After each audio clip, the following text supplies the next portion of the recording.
What's going on, guys? Welcome back to Blues Fans TV. It is the third game back after lockdown, and it's 3 wins out of 3 for Chelsea. We're through to the semi-finals. We're going to Wembley again, and Chelsea have got another chance of winning the FA Cup. We're through to the semi-finals with Arsenal, Manchester United, and we're going to find out between Newcastle and Manchester City very, very soon. We're also going to be live as well, so if you guys are watching now and the game hasn't finished yet, we're going to be live for the semi-finals draws very soon as well, so don't forget to check that out. Now, Leicester versus Chelsea, I will say, it wasn't the best match out of the 3. We struggled for long periods, and we also got to see Frank Lampard's press conference while we've been setting up, and Frank Lampard didn't sound very happy with the performance as well. We struggled, and we started the game on the back foot. Leicester City were threatening us for lots of periods of the first 10-20 minutes, but we seemed to stabilise. We seemed to at least keep ourselves on the same page, but it was a struggle. Reece James still looked a little bit off the pace.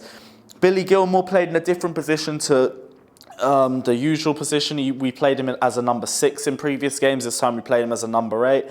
And he did struggle in periods, but I don't really want to say he had a bad performance either, because I think Leicester City in the midfield were very strong, and I want to give credit to their press because they made it so hard for us to try and progress the ball into the final third. And a lot of people are going to complain about the way we played, but we also need to look at Leicester City, and there's a reason why Leicester City have been third for so long. Even though they've been dropping form before lockdown and their form hasn't really picked up since, and we've now got to a point behind them. There's a reason why they've been third for so long. They're still a good solid team, and there's a reason why they're the team breaking the top 6. Their midfield is very strong for us, and I think for Billy Gilmour, it was a struggle, but I think he handled the situations well when it was there. There was a couple times where he lost the ball and he got dispossessed, but I think there was a couple times he was also very smart as well, and I think his vision still came into play in the game. I think the game tilted on its head at half-time. Frank Lampard's substitutions again had a great impact. First half, only real chances we got in the final third were coming from Christian Pulisic, who was our best player in the first half by a mile. But the substitutions from Frank Lampard changed it up, I think. Azpilicueta came on, and as soon as he came on, the defensive line was a lot more stable because we looked very shaky in that first half. And I think Kurt Zouma's performance grew on the back of Azpilicueta being there as a leader and to play in that leadership role. Because Zouma, I will say, he did very well to keep Jamie Vardy quiet, but he still had his shaky moments. Playing the ball out the back, he did look very shaky. He didn't look that much confident, but the confidence continued to rise in the second half. The substitutions in midfield as well. Kovacic, exactly what we needed. We needed someone who's good in tight spaces, someone who could keep his head up, and a guy who's just really good dribbling so he can bring the ball forward, because that's what we were really struggling with to beat that Leicester press. Ross Barkley is a really difficult one because the guy got the winner. He got the only goal of the game, and it was a good connection off the Willian cross, which I'll also say, good performance today from Willian, and it was a good assist for the first goal, because I don't say it a lot, so I'm going to say it today. Willian had a good performance. Ross Barkley, though, even though he had the goal, he still didn't look that great today, and I don't want to use this as just me being negative or nothing. I'm just going to call it how I see it. A lot of counter-attacks died through Ross Barkley, and the first thing that's going to come into my head is that big one where Pedro was literally on the right-hand side in acres of space for like a good 10-15 seconds. He just completely ignored him. And I low-key think Pedro did the exact same thing 2 minutes later just to be annoying and to show him how annoying it is. But with Ross Barkley, it's hard. Sometimes he's good, sometimes he's dead, and you don't really know what you're going to get with him.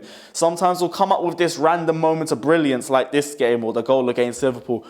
And another time he's just going to take too long with the ball, or he's not going to look at the player on the other side of him, or his vision isn't going to be good enough. Or he's going to blast across straight into Soyuncu like he did about 2 or 3 times in the game. It's hard to predict with Ross Barkley, but he did score the only goal of the game, so I'm going to give him credit for that. I think he had an average performance, I'll say. Tammy Abraham, not the best performance from him. I think he was a bit isolated today. Like I said, Leicester City defensively, I thought their shape wasn't that bad, and I thought the pressure in the midfield as well was really hard. And with us struggling in the midfield, especially in the first half, it was really tough to get anything through to Tammy Abraham. Emerson, I didn't think he had a good performance today either. I think he really struggled at left back. But if we're also going to talk about left backs, we might as well talk about Ben Chilwell, because we've been linked with him for the majority of the season. And honestly, based on that game, for 60, 70 million, I wouldn't do it. Honestly, it looked like a little bit better than Marcus Alonso, if we're being honest. Like, they're both really good going forward, but they're not really that good on the turn or getting back defensively after an attack.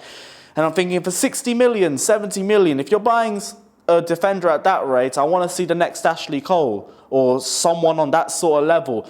I don't see that with Ben Chilwell. So personally, I'd rather see us look at Tagliafico or a couple of other options that we're looking at. But guys, let me know your thoughts down in the comment section below. It's Leicester City 0, Chelsea 1. A little bit of bragging rights as well in the race for top 3, but let me know your thoughts down in the comment section. Let me know who you guys want to see us play in the semi-final. Me personally, I want to see us play Arsenal so we get to knock them out, and then we face Manchester United in the final so we can end this stupid Ole curse that's been bugging us for the last year and a half. But guys, let me know your thoughts down in the comment section below. Don't forget to like and subscribe to Blues Fans TV. We are literally 500 subs off 100k, and we've been waiting for years to get to this point. So if you haven't done so already, please don't forget to subscribe and press the bell notification button too if you want to. We're just asking to press 2 buttons, that's all.